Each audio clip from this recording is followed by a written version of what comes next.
म्हणजे पुरंदर तालुक्यातला कोहिनूर म्हणलं तर जेजुरी शहर म्हणलं पाहिजे। सोन्याची जेजुरी तर आपली आहेच, पण कोहिनूर हिरा ही जेजुरी आहे आपली। कारण जेजुरीमध्ये असं म्हणतात की ज्याला घडली नाही काशी त्यांनी यावे जेजुरी पाशी। जेजुरीकर पर्वत शिवलिंगाकार, मृत्यू लोके दुसरे कैलास शिखर। हे कैलास शिखर आहे। इथं आल्यानंतर तुम्हाला पुण्य कैलास भूमीचं मिळणार आहे।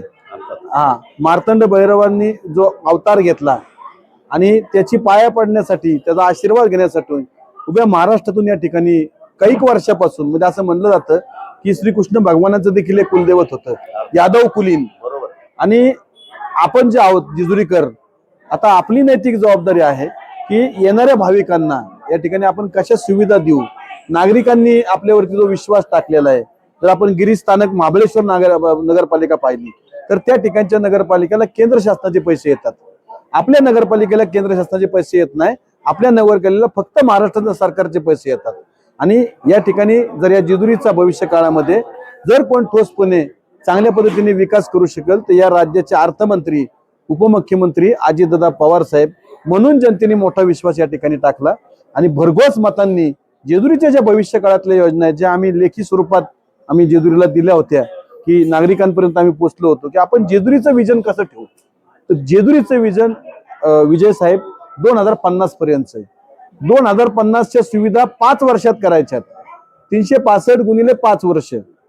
आणि आम्ही स्वतः आमच्या स्वतःच्या गाड्या वापरून, स्वतःचा वेळ त्या ठिकाणी घेऊन, नगरपालिकेतली कुठली डिझेल गाडी न वापरता स्वतःचे पैसे खर्च करून 17 नगरसेवक आलेत ना, प्रत्येक महिन्याला 2 नगरसेवकांनी नगराध्यक्ष बरोबर जायचं।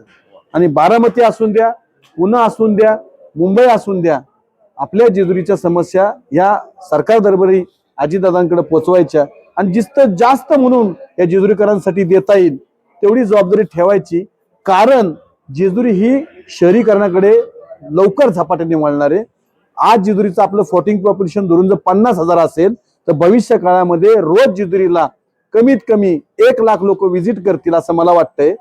संख्या ती वाढत जाईल आणि जेजुरीमध्ये राहणाऱ्या लोकांची संख्या माझ्या अंदाजे 5 लाख होणार आहे येत्या 2 ते 3 वर्षामध्ये।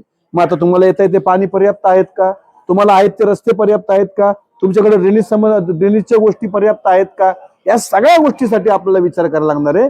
कारण जेजुरी आणि जेजुरीला येणारी बाहेरचं पब्लिक, या दोन्हीचा जर विचार केला तर तो लोंढा आज स्थायिकच्या दृष्टिकोनातून त्या ठिकाणी कन्वर्ट होणार आहे। कारण जेजुरीचं जुनी जेजुरी असेल, जेजुरीचं विद्यानगर असेल, जेजुरीचं लवथळेश्वर भाग असेल, हा जो परिसर आहे या भागामध्ये आम्ही वेलकम करतोय की जेजुरीमध्ये येऊन उद्योग व्यवसायाच्या निमित्ताने त्या ठिकाणी तुम्ही मोठ्या प्रमाणामध्ये जेजुरीचा उद्योग व्यवसाय वाढवा। उद्योगपतींना आपण आमंत्रित करतोय, त्याच्याबरोबर लघु उद्योग असतील, मध्यम स्वरूपाचे असतील, स्किल अनस्किल अशा प्रकारचे सर्व त्या ठिकाणी कामगार वर्ग मोठ्या प्रमाणामध्ये येईल। दूध, दही, भाजीपाला, मटण, तुमचं अजून सांगतो जेजुरीतलं प्रत्येक व्यवसाय, आपला 12 बौद्धराचा प्रत्येक व्यवसाय, बहुजन समाजाचा व्यवसाय हा येणाऱ्या भाविकांवरती अवलंबून आहे। त्यामुळे येणाऱ्या काळामध्ये जेजुरीच्या अर्थकारणामध्ये साधारणतः 5 ते 5 पट पासून सुरुवात होईल ते 25 पट पर्यंत मला असं वाटते भविष्य काळामध्ये प्रत्येक घरामध्ये माझ्या जेजुरीच्या ही आर्थिक गंगा गेली पाहिजे आणि त्या निमित्ताने प्रत्येक घर हे स्वतंत्रपणे स्वतःच्या पायावर उभं राहिलं पाहिजे।